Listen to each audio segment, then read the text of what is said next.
Hello, I'm JJ Rowan, and I'm here with Tess Minnick, and we are the owners of House of Art Dance Studio that we run out of our house here in Medford, Oregon.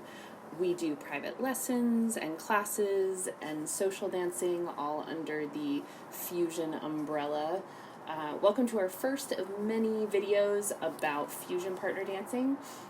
We are here to inspire others, not just to learn different styles of partner dancing, but to find time and space to dance in their homes, apartments, patios, and so on and so forth. We thought we would kick off this channel with an interview with our very own Fusion partner dance expert, Tess Minnick. Hello! She'll be sharing some of her dance background and experiences with us, but also why Fusion is so amazing and how you can get started at home, because right now that's the only option. Only option. So we're going to kick off. I'm going to start by asking Tess to give us a snapshot of what got you to this point in your career, what your dance background is as a performer, a competitor, a teacher, or a student. Lay it on us. Okay, well, I'm pretty sure this is my 15th year of being a professional full-time dance instructor.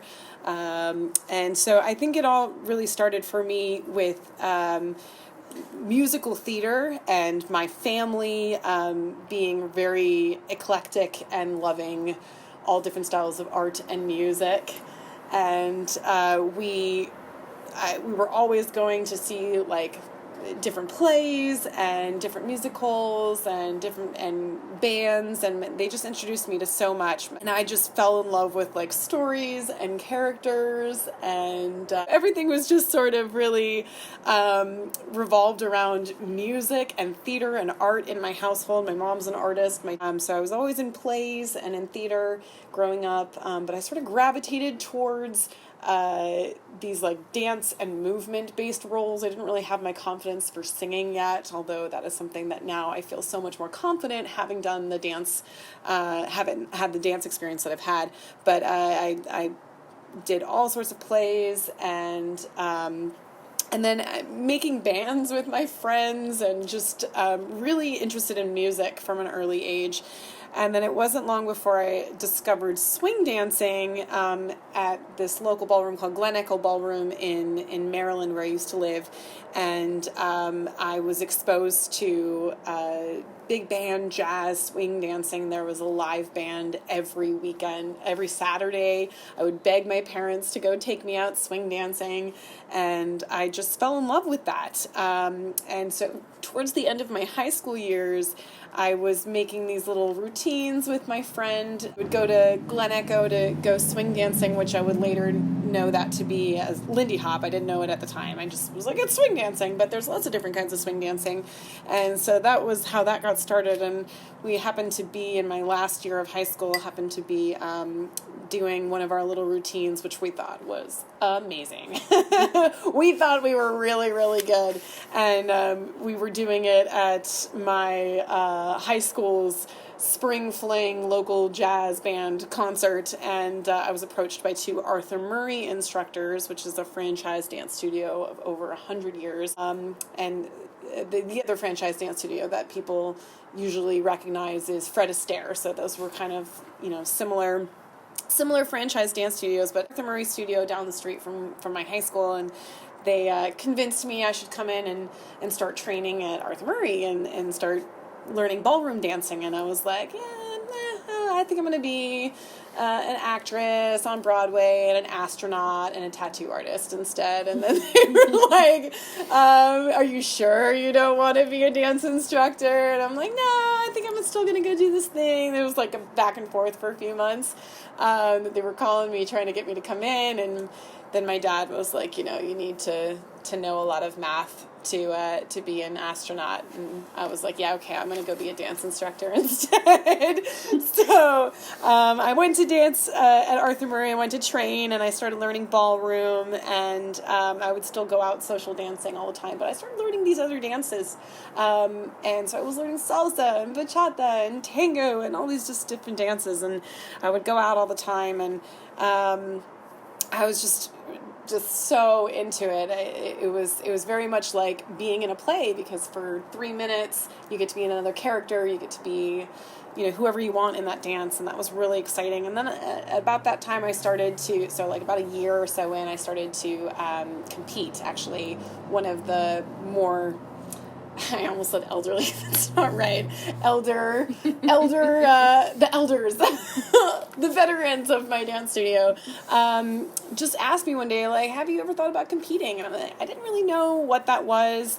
And so I started looking at, YouTube was just now becoming popular, and I started looking up what dance competitions look like in these different areas of dance, and I was just sort of blown away. I was like, oh, that's the performing I want to do, and I was really excited. So I started competing and seeking out coaching and training, and it just kept progressively getting more and more formalized, I guess you could say, whereas it was very different from just going out on the weekends as a kid, going social dancing. I was really training at this point and really working on my performance abilities, but technique, and rising through the ranks of competitive ballroom dancing.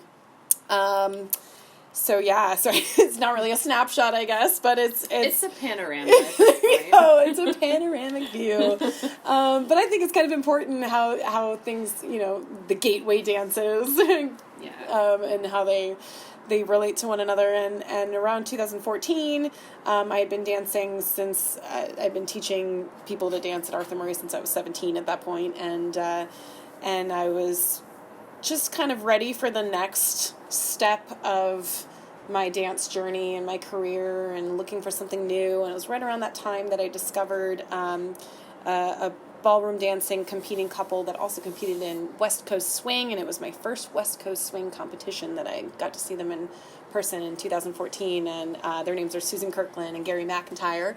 And I saw them, and I had recognized them from the ballroom dancing circuit. At this point, I had become pretty successful in my own right in ballroom competitions.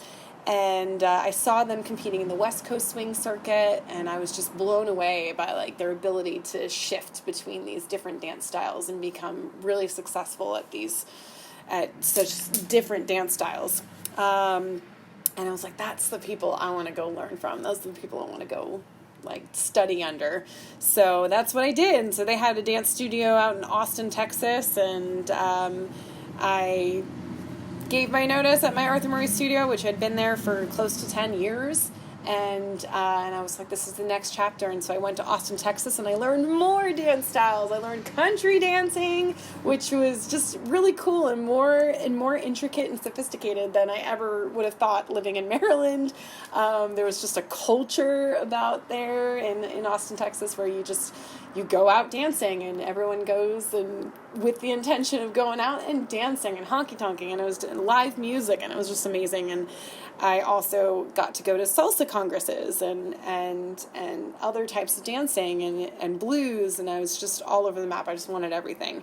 And shortly thereafter, I ended up moving to Oregon to be closer to family, and I met one of my heroes. I had been watching Mr. Doug Silton for years in the Lindy Hop and West Coast Swing videos that I would see on YouTube, and I ended up meeting him at one of our local events here, and just like out of the blue, he sort of asked me after we had one dance, I think we had one dance at the local convention, and he was like, would you like to come and do some instruction and some videos with me? And so from there, I was just like, oh my God, I get to work with one of my heroes, and now he's one of my dear friends, and also just what's the word? Collaborator. Yeah, I totally thank you. I just really enjoy making creative projects with him, and so I've had this long competitive career that's gone through these different dance styles, but it all one led to the other, and one led to the other, and so on and so forth, which brings me to where I am now. So that maybe was the panoramic view, but that's my dance background as a performer, as a competitor, but I've also just realized that I'm always a forever student, and yeah, nice. There we go. Well, as somebody who's heard a lot of your stories and who's gotten you don't have a choice. Good feeling for this panoramic view. The thing that's really occurring to me as we talk about this is that there's this through line in your history that continually points to fusion. Yes. Kind of every step along the way is this desire for multiple styles, for multiple ways of approaching the art, even multiple creative endeavors. Mm-hmm. I look at what you do with Doug in the Blind Deer Project, yes. to give that a little plug. Yes, we will give that a little plug. theblinddeerproject.com, or you can look us up on YouTube and Facebook. But even that is this great collaboration of music and dance, and still that desire to not just be stuck with one thing, but to combine all the things, which kind of points me in a different order of our questioning, sure. but kind of naturally brings us to the question of why fusion. Oh my gosh, why fusion? Which is a tiny little question. Yeah, well, I usually like to say there's always 3 things at least that we could talk about, and I just hope that there's 3 things. But in this case, I really feel strongly that there are 3 main reasons why fusion dancing is just, in my opinion, the future of partner dancing. The first one that comes to mind is the benefit of just improving a dance style you absolutely get so excited about, but improving so quickly by cross-training your dance styles. So I realized this early on when I first started dancing Lindy Hop out at the Glen Echo Ballroom, but then I took a break. I didn't really dance it. I didn't really go out much dancing that particular style for a while, for at least a year, while I was studying ballroom and studying to learn how to train, or to train to teach other people. And I went back after about a year, and my friends and I remember we thought we were really good. Like, I was like, I'm a badass Lindy Hopper. And then I went back to that same ballroom, and my friends were like, oh my gosh, you got so much better, like, you know what you're doing now, you can follow. And I was like, wait a minute, I couldn't do that before. But that was the natural expansion of it. It's so much easier to feel more confident and get better at the dance that you really speaks to you, that music really speaks to you, when you learn about other techniques and theories in other dance forms. So I think that benefit, it's just an awesome benefit. Of course, it is not a substitute for actively taking classes in a dance style. I highly recommend you go and do that when it's safe to do that again. To go take like just a bachata class, or go take just a series of West Coast swing, or whatever it is. But I think cross-training your dancing will always be an awesome benefit. And don't just take my word for it. Like, ask your friends after you've learned another style, just how much better and more confident it will make you in a style that you really, really just absolutely adore. Mm-hmm. Yeah. So that would be the first reason why fusion. The second reason would be I believe with all my heart that learning partner dancing is not a whole lot different from learning Spanish or Mandarin or Portuguese, any other language. It's a language. It's so much more than that too, though, which is wonderful. I've had the most amazing, beautifully connected dance conversations with someone that I could, in some cases, barely hold a verbal conversation with off the dance floor because of language barriers. I've been at conventions and gone to social dancing with people from other countries that I would not be able to normally have like a verbal, normal conversation with, but we're able to lead and follow movement and do it to music, which is amazing. And because I know so many different dialects of this dance language, it's not like I just know the dialect of West Coast swing or just know the dialect of waltz or whatever. Because I know all these different languages, so many of them overlap in their techniques and patterns. And I just imagine how many more people in the world would be more inclined to get up off their asses Bleep. at a party, live concert, wedding, social dance, whatever, and shake their asses instead. Do we need to bleep that again? No, we're going to leave that Okay, one, actually. cool. I mean, seriously, what's the hardest part about striking up a conversation with a stranger in a bar? What do you think? Finding that shared point of Yes! conversation, which is built into dance. You already have the thing in common. Right. And the more dialects you speak, the more likely you're going to have a thing in common that's compatible. Absolutely. You can just get up and dance with someone to start with. Like, that's awesome. And then, just like you said, you have an automatic conversation starter about dancing. You could not only be asked to dance and dance with somebody, but you could have a conversation about it. You can say, what's your favorite dance? Where did you learn to dance? What kind of music do you like? Would you like to West Coast swing or salsa? Do you like this song? You know, there's just so much that you can talk about, and you don't have to be like, so what do you do for work? You know, how about that weather? Like, yeah, exactly. So I just think dancing is a unique and sophisticated, you know, especially partner dancing, form of language and communication. So why wouldn't you learn to speak several different dialects fluently? You know, it's so much better than just sitting out because you don't know how to do it.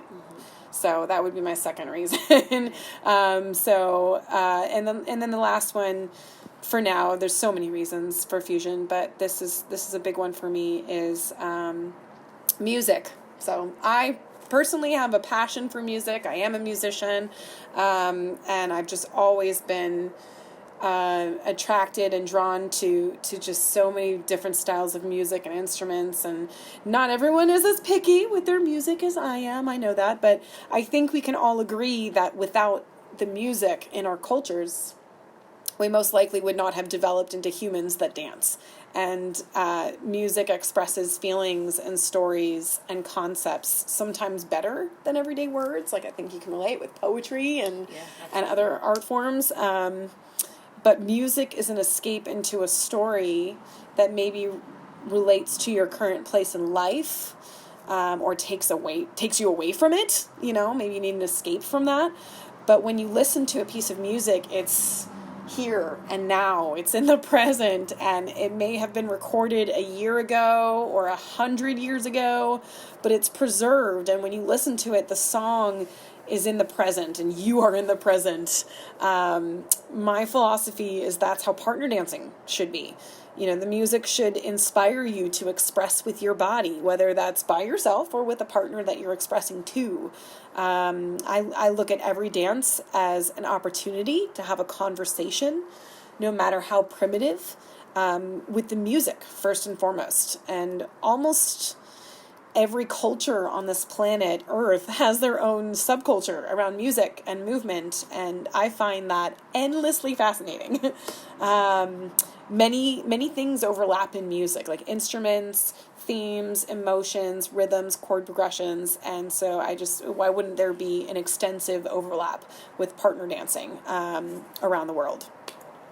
Dances also evolve as music evolves and is always morphing and fusing and borrowing from other dances. Waltz was born in 16th century Europe and shares commonalities with the Cuban rumba, while the Cuban rumba shares the rhythms of Africa, and voila, we get Afro-Cuban music.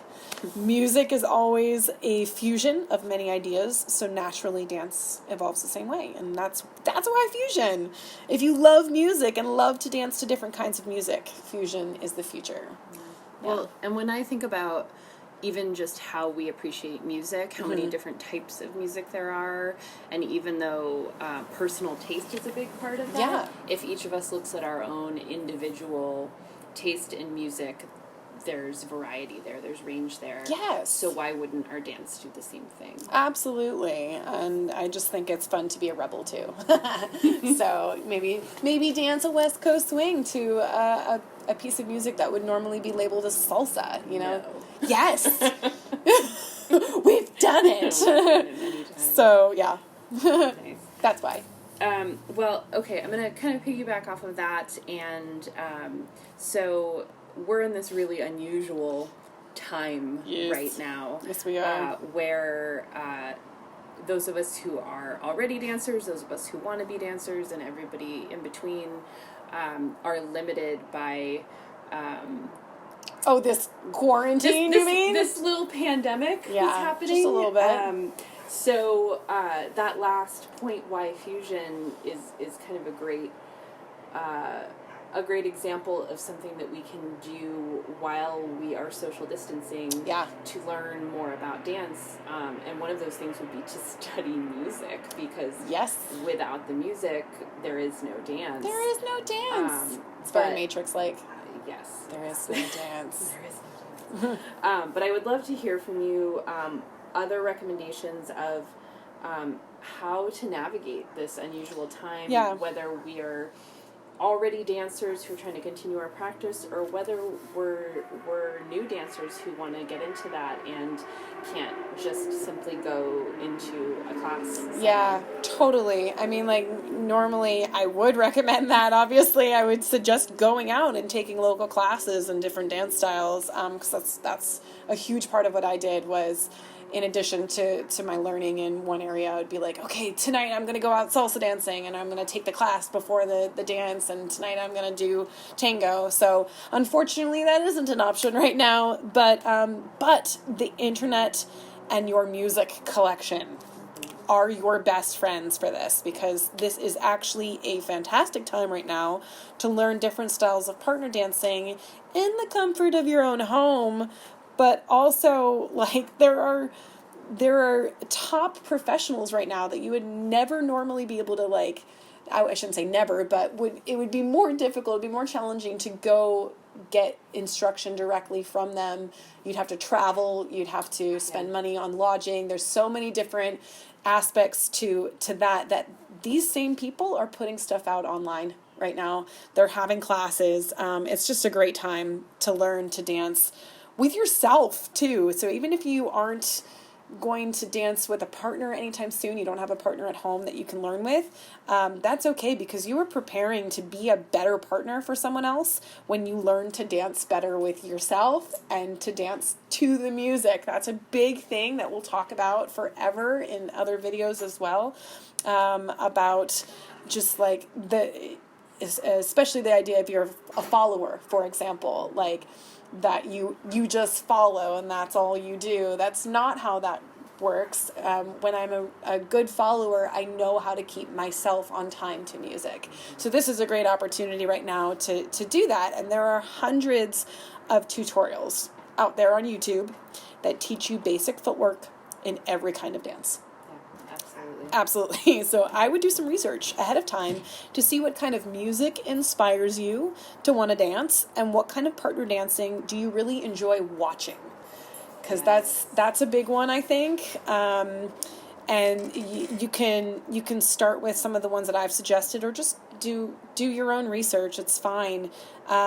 Just anything that really sparks your imagination and inspiration, and you can imagine yourself doing that. So what I like to normally suggest there's some really popular dances that I would just search for in YouTube online. I would try to look up try to include social dancing in your search. So something like look up salsa, social dancing, or West Coast swing, social dancing, to get an idea of that. Of course, if performing and competing really like fires you up, there are plenty of those videos out there too to look at. So I would just look up some images and videos of people dancing these dances socially and see what really sparks your interest. And then the other thing that I would do is I would listen to music in the videos that you're watching. Does the music appeal to you? But also when you listen to the radio or albums that you might have in your collections at home, you'd be surprised how danceable your listening music is. And the music you enjoy listening to is the best place to start, because usually there's a dance that fits that rhythm and structure of that song or genre. Doesn't always work, right? We know that, but it's just an awesome place to start, because I personally don't really want to dance to music I wouldn't enjoy listening to, usually. Not everyone's like that. Do your homework. Like I said before, many top dance instructors in the world are having their classes online right now, so making it even easier to get fantastic instruction right from your home. And you can also just benefit from learning a few basic patterns in multiple styles right from YouTube. Again, it doesn't replace personal instruction, but it's just a good starting point, jumping off point to learn a language. Repeat and practice 1 to 2 patterns at a time to a piece of music. For example, you can look up a salsa basic online and practice the hell out of that basic with and without music for a week. Just a week, and you'd be surprised what'll happen. Imagine if you did it for like more than 1 week, more times a day, and imagine how good you get at it. Practice both lead and follow rolls and just that basic. That's just a matter of changing which foot you start with. And you can also learn some fusion footwork routines that can be done solo and with a partner. So the first one that we'll have coming to you will have instruction and some video of songs that we've dance tested out. But it's just, there's so many options to learning fusion right now. Yeah, so many options. Yeah. All right. Well, I'm going to kind of switch gears here. Okay. And I'm curious because even when we can kind of see the trajectory of our careers or what we think is going to happen, right? I know from many conversations that you and I have had that things have gone perhaps not how you saw them going, or yes. you've taken some corners that you didn't know you were going to take and have landed in some places that have pleasantly surprised you. Yes. Moving to Oregon being one of them. Moving to Oregon, running a dance studio out of your home. Exactly. And so I'm curious what some of the most surprising pieces of your dance career have been. That's a good question. Surprising pieces of my dance career. I think, as always, this is going to be a much longer answer. But first and foremost, just that I can do it. I know it sounds weird, and that I did it, but I still remember being a beginner and feeling like, and watching amazing dancers and being like, oh my God, that's impossible. Like that, I'm not capable of that. Yes, or just feeling like I don't fit the aesthetic or whatever. So like, why should I become a great respected professional dancer? And so some of the things that were going through my head throughout my years of dancing, it was like things like I didn't start when I was 6 years old, so I could never catch up to that level of dance. It's too late. It's too late for me. I didn't start young enough. I can't do the splits. That killed me for years. I've never been flexible in that way, and I would watch these in competitions later on. I would watch these mostly women doing these putting their leg up all the way to touch their forehead, and I was like, I can't do that. Does that make me not a good dancer? And stuff like that. And maybe I'm just not cut out for this. But I was just, when I didn't focus on that, and when I didn't worry about when it was going to happen and when I was going to become the dancer I want to be, that I just enjoyed the process of learning to dance so much that it was because of that I really learned it, and that I was just, it was more about the joy than it was about becoming the best at something. And I struggle, for example, I struggle with math and numbers, and I don't like that. It doesn't make as much sense to me in everyday life, and I've always felt that way, but for some reason, this is the weirdest thing, I know exactly how much an eighth of a turn is in waltz. I know, there's a weird higher level math. Dance math. I know dance math. I know how to manipulate someone's weight to create an interesting pattern or a feeling in almost any dance style. And that's amazing. And I have to remind myself, more than I care to admit, that that's amazing, and that most people learn partner dancing very individually, at a time. They learn one style of dance, and they learn salsa, and that's all they do. And they only learn one role. They only learn one role, and they only learn how to follow, or they only learn how to lead. And to me, that's learning a language and not being able to speak it to somebody, but just to listen, or vice versa. Only being able to use verbs, but not nouns. Exactly. Yeah. I love that. That's great. And I did a lot of this by myself, where a lot of people where a lot of instructors would teach in couples, and it was very like heteronormal. You'd have a man and a woman, and a man does the leader's part and a woman does the follower's part, and that was just kind of how it was. And that is not what I did, and not because I had the like the idea to do it that way. It was kind of by default. It just sort of was, it just worked out that way. I didn't have the partner at the time. I didn't have somebody to do that. And I was like, well, why can't I do it by myself? But so yeah, that didn't hold stop you back. me. It wasn't the only way to do it. Exactly. So what's surprising to me now, to bring it back to the question, is just how little fitting in really matters. But I'm very grateful that I put the time into learning techniques and patterns of advanced partner dancing, but I'm also very comfortable with being myself and not striving for the look of any particular type of dancer. I don't need to dance in high heels to be a badass salsa follow. I do not need to pretend to be a man when I lead someone clearly and smoothly. And I truly became fluent in these languages of dance. And most importantly, I am still constantly expanding and learning and evolving. And so that's kind of the two-parter there. Like, that's the other part that surprised me, is that I'm never going to get it done. I'm never going to be the best dancer. You're always a student. I'm always a student. Absolutely. Even though I'm a teacher and I love to teach and it's a passion of mine, you can learn something from anybody, from everybody. Yeah. I love that. Yeah. Oh, thank you for talking to me You're about welcome. this. I mean, we live in the same house and we're quarantined together. And we do have these conversations on occasion, once in a while. We do. So to everybody listening, thank you so much for listening. We are really excited to keep having these conversations. Yeah. And sharing them with you. We hope you've enjoyed the video and all the fun video and photo I'm a real dancer. content. Yeah. How I feel sometimes.